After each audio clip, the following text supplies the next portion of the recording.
उसके बाद जो आज हमारा सवाल है शाकिर इंडस्ट्रीज। सवाल कौन सा जी? शाकिर इंडस्ट्रीज का सवाल है और उसमें पूरा परफॉर्मेंस आपको बना के दिया हुआ है। ध्यान से इसकी एक एक लाइन मैंने आपसे लिखवानी। सीधे पदरे हो जाओ। कैलकुलेटर आपके हाथ में होना चाहिए, बॉल पेन आपके हाथ में होना चाहिए, रजिस्टर आपका ओपन होना चाहिए। ये हमारा प्रॉफिट बिफोर टैक्स है 15.8 million. Following information is available. Operating expense include an amount of 0.7 million paid as penalty to SCCP on non-compliance of certain requirement of Companies Act 2017। हाँ जी, ये कौन सा मसला है? परमानेंट डिफरेंस है।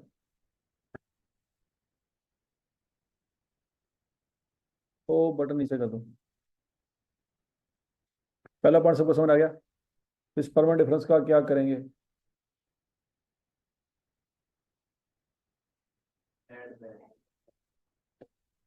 During the year the company made a provision for 2.4 million for gratuity. कितनी provision है जी? 2 the actual payment on account of gratuity to outgoing members was 1.6 million. ये प्रोविजन फॉर द ईयर है या पिछले सालों की टोटल प्रोविजन है? ये फॉर द ईयर है। पिछले सालों में अगर 100 मिलियन की होगी तो उसमें 2.4 मिलियन और ऐड हो जाएगी। यहाँ तक की बात समझ लगी? अच्छा, पेमेंट कितनी की है? इस 2.4 का और 1.6 का क्या करेंगे?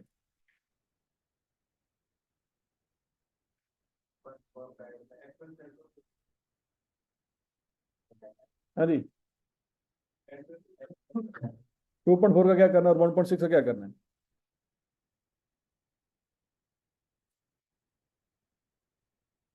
अच्छा जी, तीसरा point, lease payment. Lease payment made during the year amounted to 0.65 million which include financial charges of 0.15 million. 0.65 का क्या करना है, 0.15 का क्या करना है?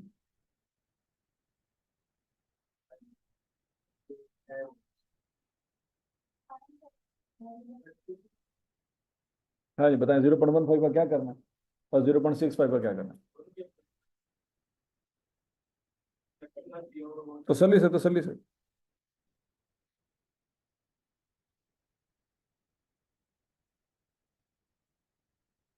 जीरो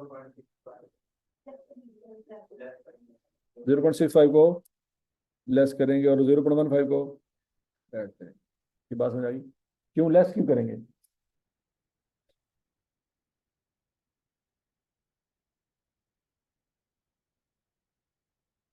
0.15 को ऐड क्यों करेंगे? कोई पता नहीं। तुक्के मरी जा रहे हो, माइनस कर दो प्लस कर दो, वजह की ये पता नहीं। हाँ, इसको हमने ऑलरेडी माइनस किया हुआ है तो इसको क्या कर देंगे? Add back. टैक्स वाले मानते हैं पेमेंट को। टैक्स वाले किसको मानते हैं? कि आपने एक्चुअल में पेमेंट कितनी की, वो माइनस होगी। समझ लगी बात? As 31 December 2018 obligation against asset subject to lease stood at 1.2 million. ये क्या बला है? पढ़ लो पढ़ लो पढ़ लो, शाबाश। ये लीज लाइबिलिटी। टैक्स वाले इसको मानते होंगे। ठीक है जी। The movement in asset held under lease is as follow. अब उसने लीज एसेट की वैल्यू दे दी। ओपनिंग बैलेंस कितना है? Depreciation, closing balance. तो क्या इसको भी टैक्स वाले मानते होंगे? वो नहीं मानते होंगे। समझ आ रही है? The detail of owned fix asset are as follow. Opening balance 12.5, tax वालों की नज़र में 10.2। परचेज 5.3, टैक्स वाले भी उसी को मानते हैं। डेप्रिसिएशन 1.1, टैक्स वाले कहते हैं 1.65। हमारे मुताबिक क्लोजिंग बैलेंस 16.7 और टैक्स वालों के नज़दीक क्लोजिंग बैलेंस 13.8। दोनों का उसने डाटा दे दिया। कैपिटल वर्क इन प्रोग्रेस, ये क्या बला है? कैपिटल वर्क इन प्रोग्रेस क्या चीज़ होती है? हाँ? क्या? हाँ। किस पे, कैपिटल पे? हाँ? कोई बिल्डिंग है।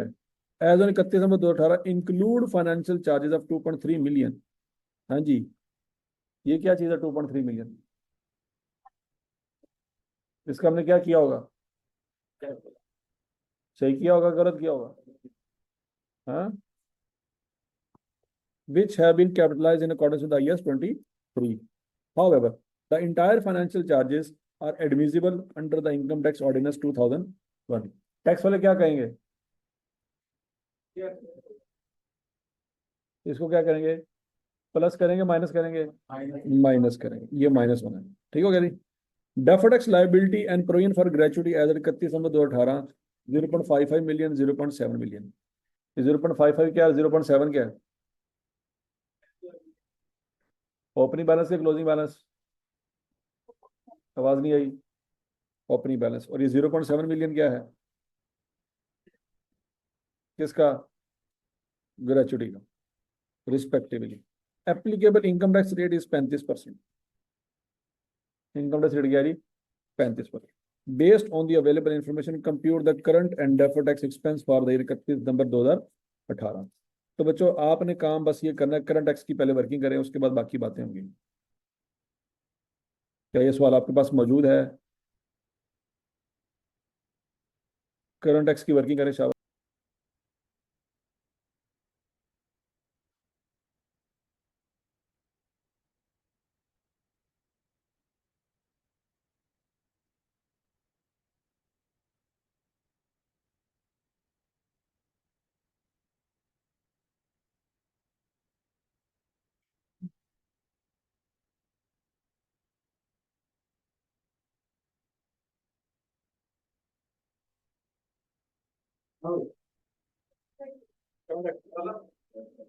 करंट टैक्स क्या है?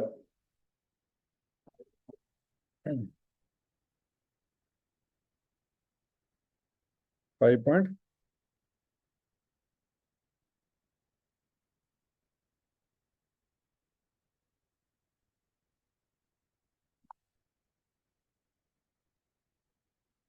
ये जरा देखें।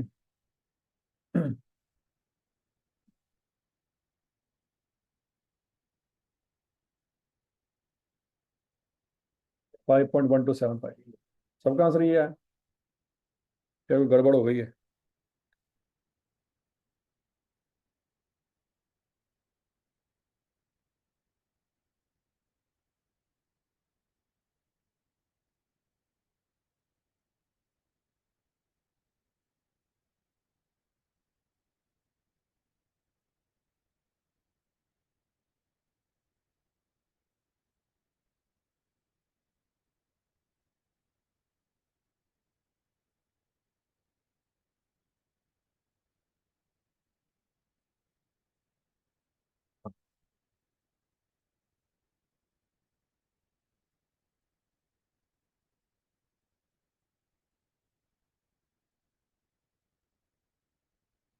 तो सबको समझ आई बात है?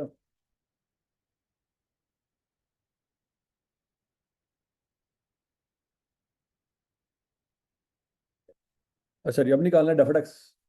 करंट टैक्स सबको समझ आ गया? अच्छा, अब निकालना है डेफर्ड टैक्स। अब हर लाइन को दोबारा देखेंगे एक नए एंगल से, डेफर्ड टैक्स के एंगल से देखेंगे। पहला पॉइंट, परमानेंट डिफरेंस है। डेफर्ड टैक्स की वर्किंग में लिखे या ना लिखे कोई फर्क नहीं पड़ता, क्योंकि अगर लिखेंगे भी तो कैरिंग ऑन टैक्स बेस को सेम करना पड़ेगा। तो डिफरेंस अल्टीमेटली क्या आएगा? जीरो। या ना लिखें, समझ रही बात? अच्छा, दूसरा पॉइंट है प्रोविजन फॉर ग्रेचुइटी। हाँ ये आएगा क्योंकि ये टेम्परेरी डिफरेंस है। लेकिन प्रोविजन फॉर ग्रेचुइटी में हमने क्लोजिंग बैलेंस लेना है या फॉर द ईयर बैलेंस लेना है? क्योंकि हम बैलेंस शीट अप्रोच में जा रहे हैं तो क्लोजिंग बैलेंस चाहिए होगा हमें। तो पहले हमें बैलेंस शीट में क्लोजिंग बैलेंस ढूंढना पड़ेगा। क्या ओपनिंग बैलेंस उसने दिया हुआ हमें सवाल में? कहाँ दिया हुआ है? 0.7 million. For the year provision कितनी है? 2.4। तो क्लोजिंग बैलेंस कितना होगा?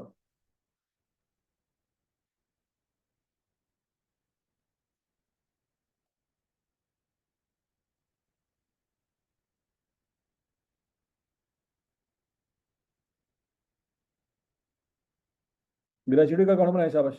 ओपनिंग बैलेंस आपको दिया हुआ है, फॉर द ईयर प्रोविजन भी है और पेमेंट भी है।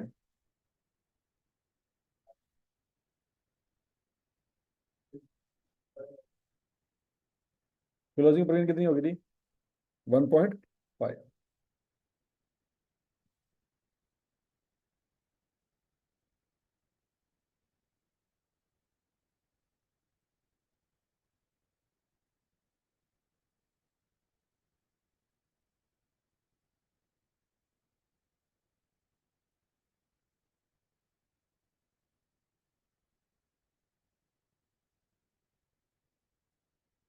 क्लोजिंग पीरियड कितनी होगी बच्चों? 1.5। क्या यहाँ तक की बात सबको समझ आ गई? और इसकी टैक्स बेस क्या होगी? जीरो। डिफरेंस आ जाएगा कितना? 1.5। डिडक्टेबल या टैक्सेबल? डिडक्टेबल कैसे पता लगा? लाइबिलिटी कैरिंग अमाउंट ज्यादा हो तो क्या क्रिएट होता है? एसिड क्रिएट होता है, ऐसे ही है। और बोलो तो सही। अब अगला पॉइंट, लीज एसेट। पहला पॉइंट ग्रेचुटी वाला हो गया क्लियर। अब दूसरा पॉइंट है लीज एसेट वाला। लीज एसेट का क्लोजिंग बैलेंस कितना है?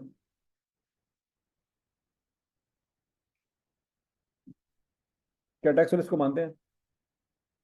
डिफरेंस आ जाएगा। कितना आ जाएगा? डेफर्ड टैक्स एसेट राइज होगा कि लाइबिलिटी? निकाले जरा, शाबाश।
है जी।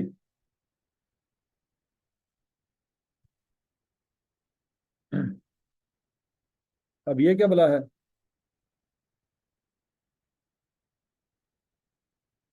लबो लबो।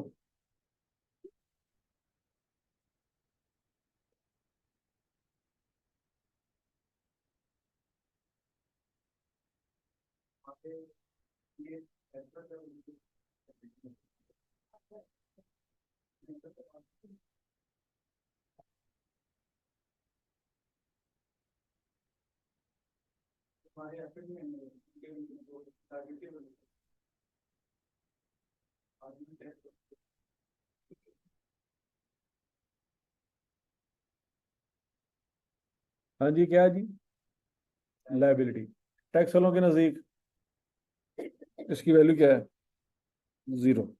डिफरेंस आ जाएगा कितना? आवाज नहीं आई। और कितना डिफरेंस आएगा खोते हो? और चवलो 1.2 का आएगा।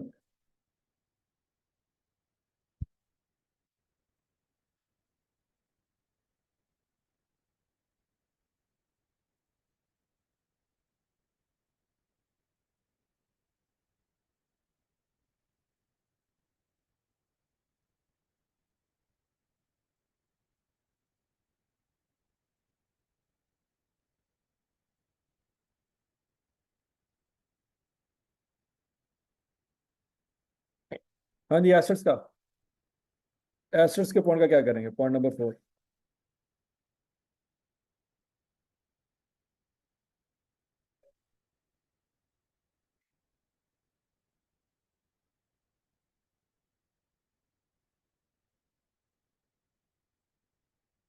करे करे, शाबाश।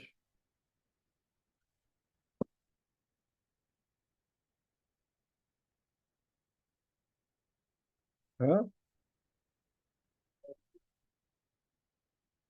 कितनी?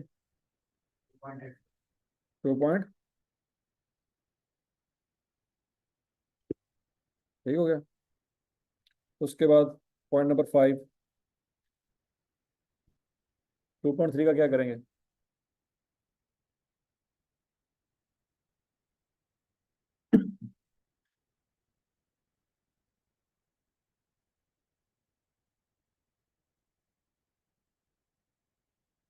हाँ।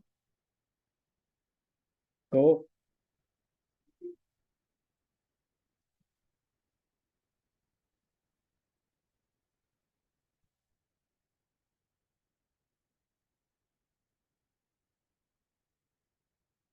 क्या आएगा आंसर? कैसे? 2.3 इनके नजदीक इसकी वैल्यू क्या है? 0। तो 2.3 इन सबको इकट्ठा करें, शाबाश।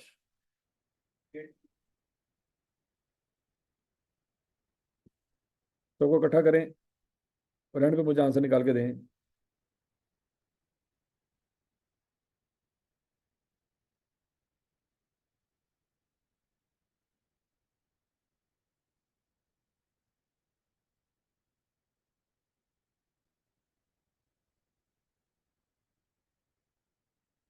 हाँ जी, क्या आंसर आ रही? 1.4875। ठीक हो गया जी। ये फार द ईयर है कि कैरी डाउन है? ये कैरी डाउन है। इसको किससे कंपेयर करेंगे? ओपनिंग कौन सा है? 0.5। तो क्या आंसर आ जाएगा बच्चों? कंपेयर करेंगे तो 0 एंट्री जो होगी वो क्या होगी? 0.9375। कैसे? हाँ जी। लाइबिलिटी में इजाफा हो रहा है कि कमी हो रही है? ओपनिंग लाइबिलिटी कितनी थी? क्लोजिंग कितनी है? तो फॉर द ईयर कितना एक्सपेंस बनता है? अब एक्सपेंस में इजाफा होगा कि कमी होगी? इजाफा होगा। तो समझ आ गई बात है। अगर बच्चों आपसे कहा जाए कि एक स्टैक्स बनाए तो बना सकते हैं? बनाए बनाए, शाबाश। आपके पास सब कुछ अवेलेबल।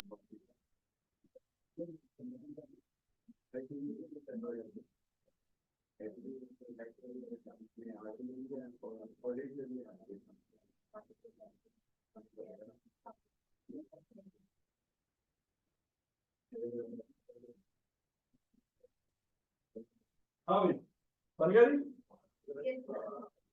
अब बच्चों जरा देखें, इसी सवाल को हम करते हैं इनकम स्टेटमेंट अप्रोच के तहत।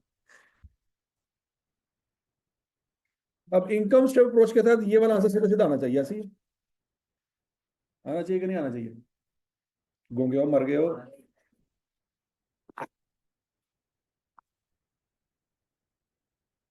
9375। ये आपके एक शख्स बन गए बच्चों, और यही बनाए ने मुर्दे हो। Profit four tax, tax expense. अब बच्चों जरा देखो, मैंने आपको बताया है कि ये आपका आंसर साबित कर सकते हैं आप एक और तरीके से। वो क्या है? 15.8 का ले 35%। जल्दी करें।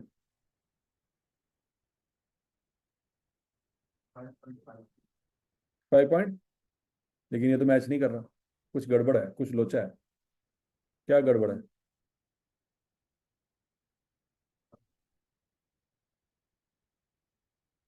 इसका 35% है, ये नहीं आ रहा।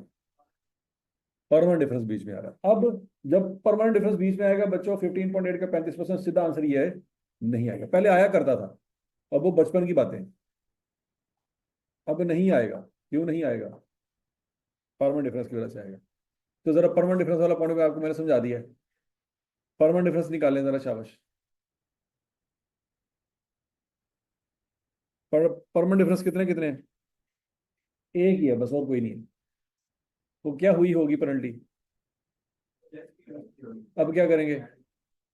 तो परमानेंट डिफरेंस को ऐड बैक करें, तो आपका जो करेक्ट प्रॉफिट आना चाहिए, एडजस्टेड प्रॉफिट आना चाहिए, वो कितना आना चाहिए? 16.5। उसका ले 35%। 5.775। वो भी नहीं आ रहा। ये एक नया पंगा आ गया।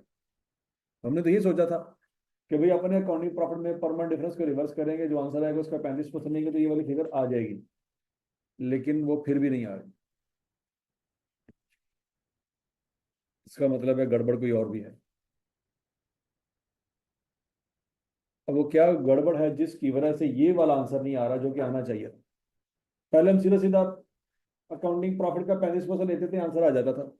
फिर हमने आज पढ़ा कि नहीं यार, ये कभी नहीं आएगा। कब नहीं आएगा? जब परमानेंट डिफरेंस होंगे। हमने परमानेंट डिफरेंस भी रिवर्स कर दिए, उसका 35% ये फिर भी नहीं आ रहा। इसका मतलब फटा कहीं और है, सिर्फ ये फटा नहीं। अच्छा। फिर मैंने आपको पढ़ाया था कि बच्चों इनकम से अप्रोच भी होती है कोई, याद है? कौन सी अप्रोच होती है? इनकम से अप्रोच में क्या करते थे हम? अब बोलो तो सही। अकाउंटिंग प्रॉफिट को टैक्सेबल प्रॉफिट से कंपेयर करते हैं, लेकिन अगर परमानेंट डिफरेंस हो तो फिर, अगर परमानेंट डिफरेंस हो तो फिर तो उसको एडजस्ट करके जरा निकाले आंसर क्या आता है, जल्दी करें। डेफिनेट एक्स निकालें, शाबाश। इन-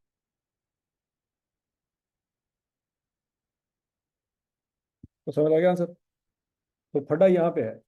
बस जो यहाँ से हम डेफिनेट एक्स निकाल रहे हैं तो क्या आ रहा है? 0.6475।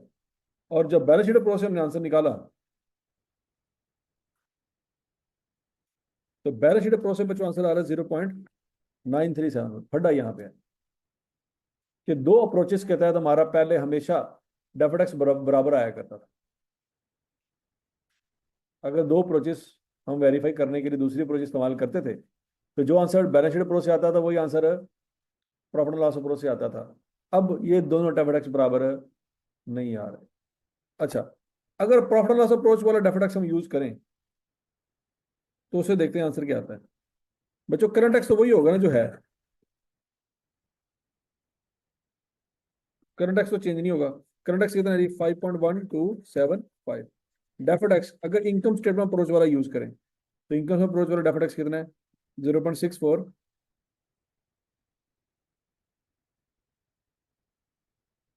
टोटल करें जरा, तो आंसर मैच कर जाता है।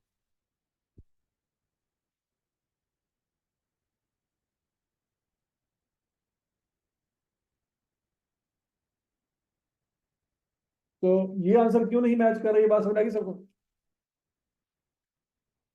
ये आंसर क्यों नहीं मैच कर रहा? क्यों नहीं मैच कर रहा है? नहीं, मैं पूछा कि कर रहा है कि नहीं कर रहा है। क्यों नहीं कर रहा?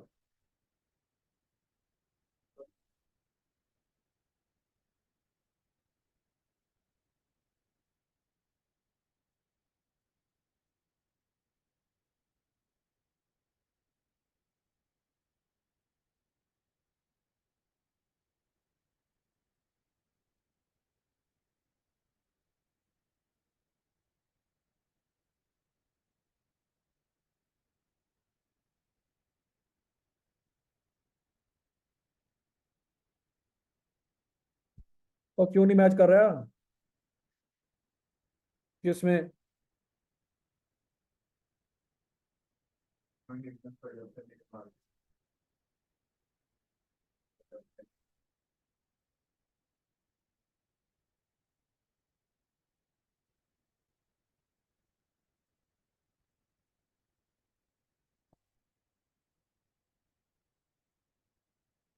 अब बच्चों हमने तो अपने हिसाब से सही अकाउंट बनाया था, ओपनिंग बैलेंस को क्लोजिंग से कंपेयर किया था, तो ये आंसर आया।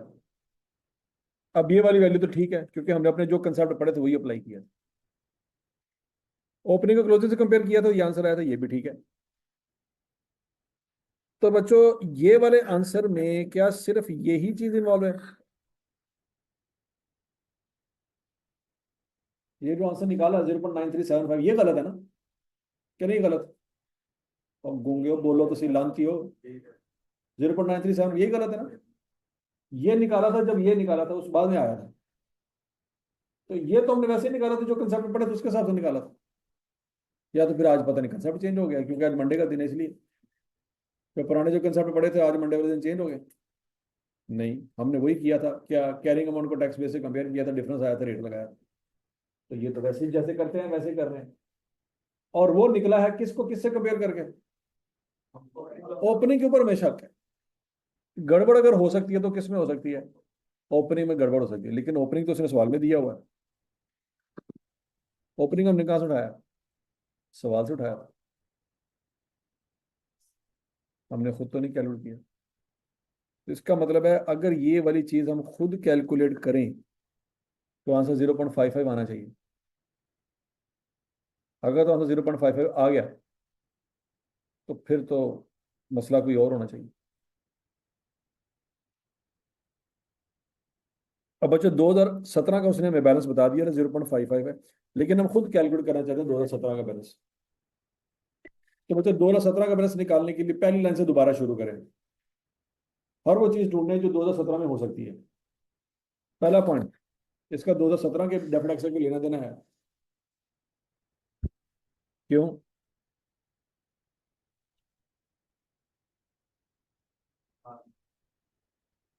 पेनल्टी इस साल में।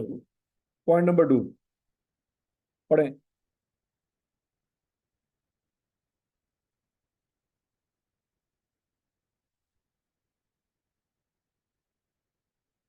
क्या ग्रेचुटी 17 में थी ही नहीं? ढूंढो 17 वाली ग्रेचुटी ढूंढो, किधर है? 0.7। क्या टैक्स वाले इसको मानते होंगे? टैक्स वाले इसको नहीं मानते होंगे। क्या ये बात समझ आ रही है? तो ग्रेचुटी पेएबल 2017 की 0.7 थी, टैक्स वाले नहीं मानते होंगे, तो 0.7 का फड्डा तो ये आ गया। समझ आ गई बात? अब लीज एसेट, अगला पॉइंट है लीज एसेट का।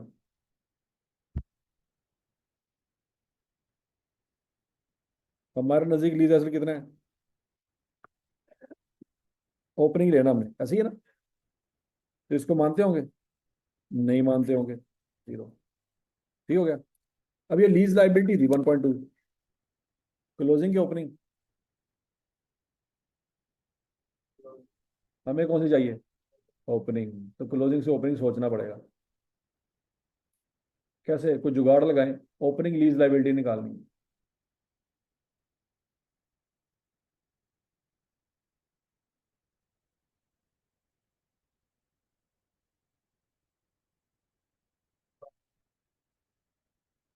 कैसे?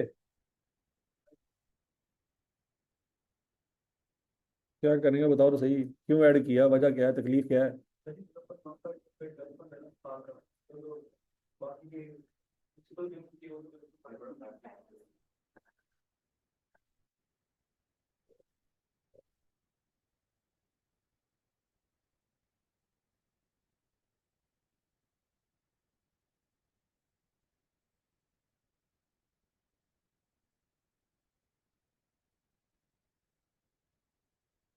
ओपनिंग बैलेंस कितना आएगा?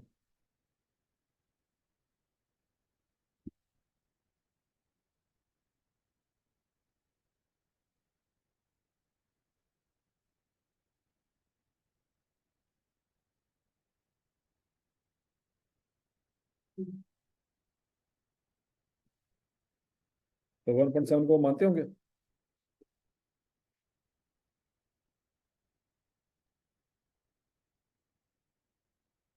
Point number 4। हाँ जी। पॉइंट नंबर 4 में क्या करना है? कितना?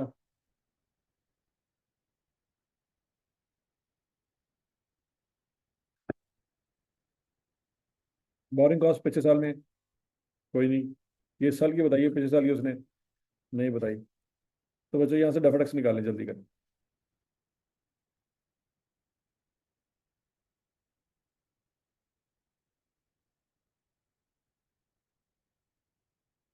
हाँ जी, क्या डेफिनेट आता है?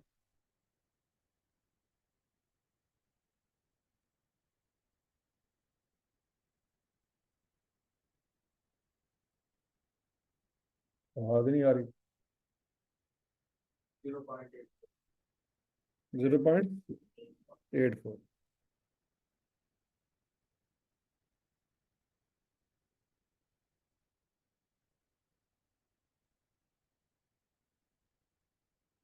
इसका मतलब है कि ये वाला जो डेफिनेट एक्शन ने सवाल में दिया था, ये गलत है। क्योंकि हम कह रहे हैं कि जो डेफिनेट एक्स बैलेंस शीट से आना चाहिए वही प्रॉफिट लॉस से आना चाहिए, हमारा बैलेंस शीट वाला प्रॉफिट लॉस से मैच है, नहीं कर रहा, तो फिर कोई तो एक गलत है। समझ लगी? जो असूल हमने बैलेंस शीट पे अप्लाई करते होते थे वही आज अप्लाई किए हैं, जो असूल प्रॉफिट लॉस पे करते होते थे वही प्रॉफिट लॉस पे किए हैं, लेकिन फिर भी आंसर मैच नहीं कर रहा। तो फिर गड़बड़ कोई और है। तो गड़बड़ कहाँ से मिली है? ओपनिंग बैलेंस में गड़बड़। समझ आइए? चलो ओपनिंग बैलेंस इस्तेमाल करके देख रहे हैं कि वो मसला हल होता है कि नहीं होता है।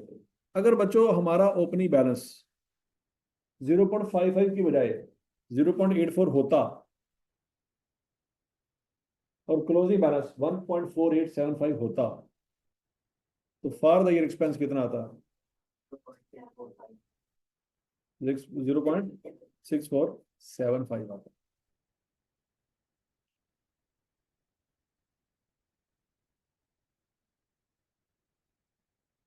अब समझ रही है? और यही answer profit and loss approach से भी आ रहा है। चेक कर लो, चेक करो, चेक करो। प्रॉफिट एंड लॉस अप्रोच में फॉर्मल डिफरेंस को निकाल के जब आंसर आ रहा था तो 0.6475 ही आ रहा।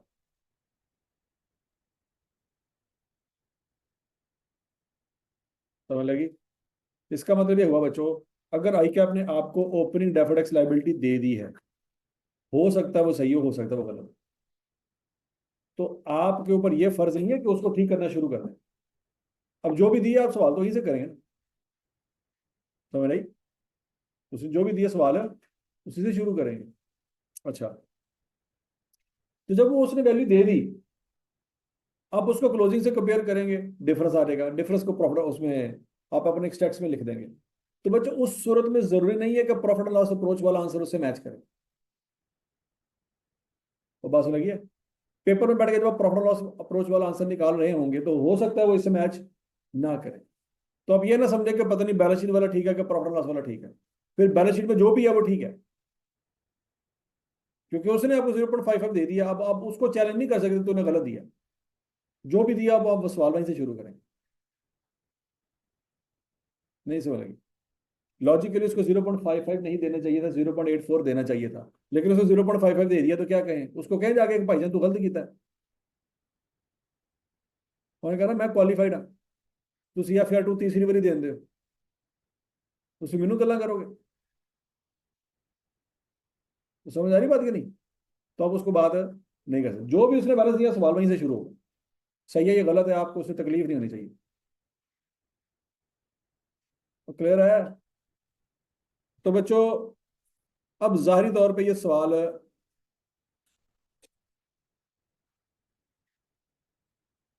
इसी तरह से होगा।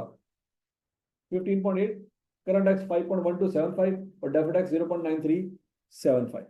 अब ये 0.9375 वैसे गलत है, लेकिन हमने बैलेंस शीट प्रोसेस निकाला है, तो जो गलत है या सही है जो भी है,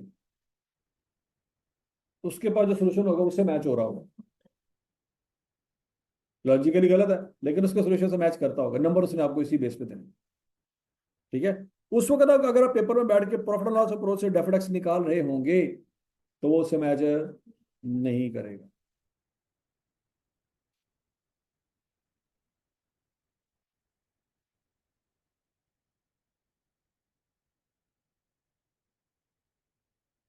अच्छा जी, उसके बाद बच्चों यहां तक की बात समझ आएगी सबको? उसने कहा था करंट टैक्स निकालो और डेबिट टैक्स निकालो। अब अगली चीज जो पेपर में मांगी जा सकती है वो मांगी जा सकती है रिकंसिलिएशन। क्या मांगी जा सकती है? रिकंसिलिएशन। उसको अच्छी तरह से अपने फॉर्मूले को याद रखना। रिकंसिलिएशन क्या होती है कि आपने साबित करना है कि हमारे नजदीक जो एक्सपेक्टेड टैक्स होना चाहिए था और टैक्स वाले जो एक्चुअल में टैक्स लेके जा रहे हैं वो कैसे रिकंसाइल होता है आपस में।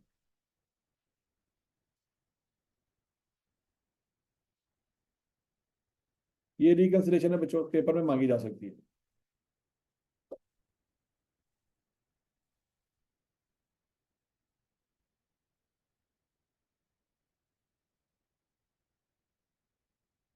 रिकंसिलिएशन का तरीका क्या है जरा सीख लें। अकाउंटिंग प्रॉफिट आपको क्वेश्चन में दिया हुआ है, दिया हुआ ना? कितना है? 15.8। अब जो भी बंदा आपकी फाइनेंशियल में को पकड़ के बैठा होगा उसको प्रॉफिट कितना नजर आ रहा होगा? 15.8। और उस बंदे को ये भी पता होगा कि इस साल कंपनी का टैक्स रेट क्या चल रहा होगा। पता होगा कि नहीं? आप सबने टैक्स पढ़ लिया है, कैफ क्वालिफाई नहीं किया, तो अद्धे पचहत्तर अकाउंटेंट तो अब है ना। तो कोई आपसे कोई बंदा पूछ लेगा यार इस साल टैक्स रेट की चल रहा है, तो वो तो आप बता ही देंगे ना कि इस साल टैक्स रेट क्या है। क्या औखा काम है? पता चलेगा ना, तो उस बंदे को भी पता चलेगा। तो उस बंदे को पता है कि इस साल टैक्स रेट 35% है, तो वो लगाएगा 15.8 पे 35%। समझ आ रही बात? प्रॉफिट कितना है? और गूंगे हो प्रॉफिट कितना है 15.8, टैक्स रेट कितना है। अब उन लोगों के मुताबिक कितना टैक्स गवर्नमेंट को देना चाहिए था। वो कहेगा भाईजान इतना प्रॉफिट है, ए रेट है, इतना टैक्स बनता है। कितना टैक्स बनता है, जबकि हमने एक्चुअल में जो टैक्स रिकॉर्ड किया होगा सवाल में, अगर हमने सही से कैलकुलेशन की हो, तो बच्चों हमने तो फिर 5.775 निकाला होगा ना। ये तो गलत है। ये क्यों गलत है, क्योंकि ओपनिंग बैलेंस गलत था। असल में अगर हमने सही से सारा डाटा निकाला होता, तो बच्चों हमारा टोटल टैक्स कितना आता, 5.775 आता। तो हम यही इसको डिस्कस कर रहे होंगे। ये तो सवाल में से 0.5 लिख दिया, तो डेफिनेट टैक्स हमारा गलत आ रहा है। लॉजिकली तो हमारा आंसर 5.775 आना चाहिए था। ऐसे ही है। अब वो जो बंदा बेचारा एजीएम में बैठा होगा हमारी फाइनेंशियल को पकड़ के, वो कहेगा यार तुम लोगों ने टैक्स कितना रिकॉर्ड किया है, 5.775, जबकि आना कितना चाहिए 5.53। ये गड़बड़ क्यों है?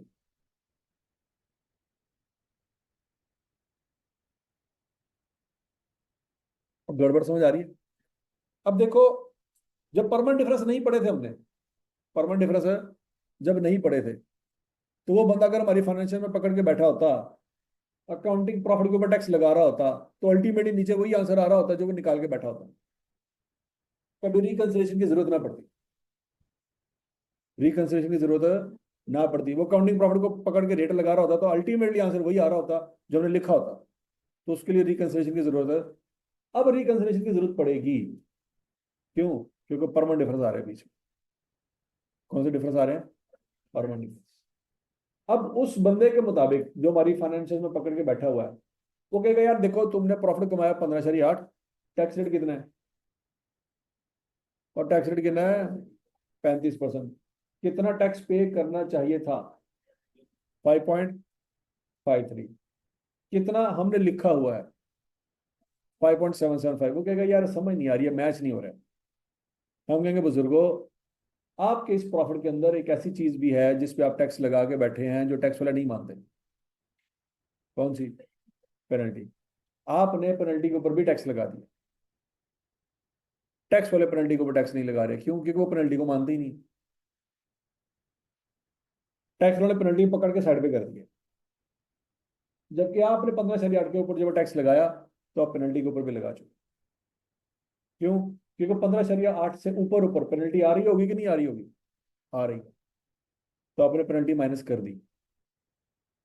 एक्चुअल में टैक्स वाले पेनल्टी माइनस है, मतलब पेनल्टी के ऊपर टैक्स हमें माइनस करने की इजाजत नहीं दे रहे। समझ आ गई बात? अब सवाल में एक ही परमानेंट डिफरेंस, अगर चार होते तो चार लिख लेते, लेकिन इस सवाल में कितने परमानेंट डिफरेंस है? एक ही है। कौन सा? 0.7। अच्छा, अब अगला पॉइंट। अब बच्चों 15.8 के ऊपर पेनल्टी माइनस हो रही है तो प्लस हो रही है? माइनस हो रही है। तो प्रॉफिट हमारा कम आ रहा है। तो प्रॉफिट अगर हमारा कम आ रहा है तो टैक्स भी कम आ रहा होगा, जबकि एक्चुअल में टैक्स हमने 5.775 लिखा हुआ है। ऐसे ही ना। उस बंदे ने गलती क्या की है, 15.8 के ऊपर टैक्स लगा दिया है, जबकि उसमें पेनल्टी माइनस हुई पड़ी है। ऐसी है ना। पेनल्टी कितनी है, तो 0.7 के ऊपर भी टैक्स लगा चुका है। 0.7 के ऊपर भी वो, तो 0.7 के ऊपर टैक्स अगर लगाएं तो कितना टैक्स बनता है? 0.245। अब 0.245 जमा करें या माइनस करें? जमा क्यों करें? क्योंकि उसने लेस किया हुआ। उसने लेस किया हुआ। हम कहेंगे भाईजान आप इसको एड बैक कर लें, आपका और हमारा आंसर मैच कर जाएगा। नहीं समझ आ रही? ठीक है। अब बच्चों पहला सवाल हमने किया था, अगर आपको याद हो, पहला सवाल था गैलेक्सी वाला। याद है ना? इस गैलेक्सी वाले सवाल में कोई परमानेंट डिफरेंस था? गैलेक्सी वाले सवाल में कोई परमानेंट डिफरेंस नहीं था। अगर इस सवाल में टैक्स रेट है मेरा ख्याल 30%। टैक्स रेट क्या है? 30%। अगर इस सवाल में वो बुजुर्ग हमारी फाइनेंशियल में पकड़ के बैठे हो, चेक करना चाह रहे हो कि इन्होंने सही किया या गलत किया, तो 60 के ऊपर क्या करेंगे? 30% लगाएंगे, आंसर क्या आएगा? 21। तो 21 आ रहा है कि नहीं आ रहा? तो यहाँ पे कोई रिकंसिलेशन की जरूरत है नहीं। 45 के ऊपर लगाए जरा 30%। है, चेक करो चेक करो चेक करो।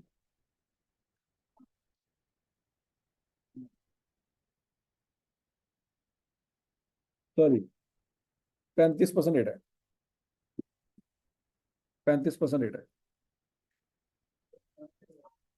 15.75 आ रहा है। 60 के ऊपर 35% लगाए। ਤੁਸੀਂ 30% ਨਵੀਂ ਲਾ ਕੇ ਕੀ ਕੱਢ ਕੇ ਬੈਠੇ ਹੋ ਸੀ, ਚਲੋ ਹੱਥ ਟੁੱਟੇ ਤੁਹਾਡੇ। 60 ਤੇ 30% ਆ ਕੀ ਆ ਗਿਆ ਹੈ? ਸਕੂਨ ਨਾਲ ਬੈਠੇ ਨੇ ਚਵਲ ਹੈ। तो तीनों को फील हो रही है, मैं तीनों कहना चोर की दाढ़ी में तिनका।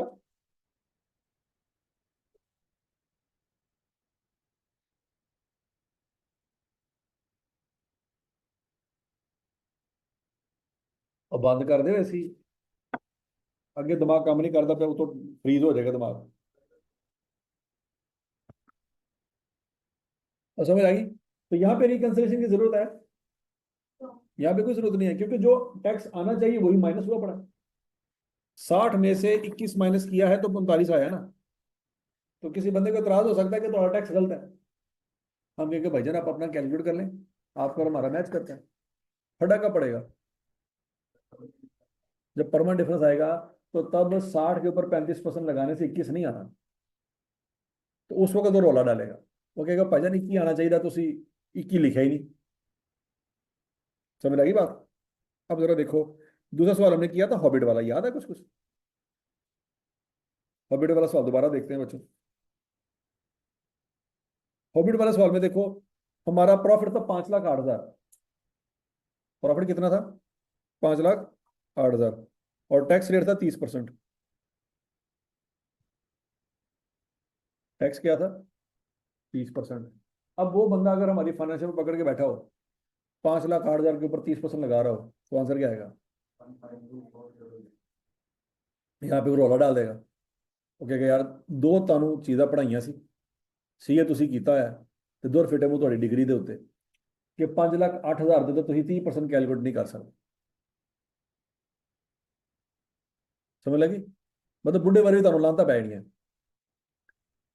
ਸੀਏ ਬੁੱਢੇ ਵਾਰੀ ਜਾ ਕੇ ਹੋਣਾ ਤੁਹਾਡਾ, ਜਿਹੋ ਜੀ ਤੁਹਾਡੀ ਸ਼ਕਲਾਂ ਨੇ। क्या आपके पास ये? अच्छा अच्छा अच्छा अच्छा अच्छा। शादियां पक्कियां ने, सीए का नहीं पता, मतलब कुड़ी देने वाले भी अन्ने है कि मुंडे का सीए हो गया, उन्हें कहने का मुंह हो गया तो हो गया। अच्छा, तो जिन्हों की हुई है ना बहा जरा मैंने है, उन्होंने कुछ खानदान तो बाहर हुई सी। हाँ यह पूछना, थोड़ी तो खानदान च भी नहीं होनी, क्योंकि उन्होंने तो पता क्या हो रहा है। तो बाहर वाले ने डिग्री वेखनी है कितने है, फिर तो ये दोनों पासों रुल गए। तो ये तो खानदान उन्होंने भी बना के नहीं रखी कि औखे वेले वो काम आ जाते हैं।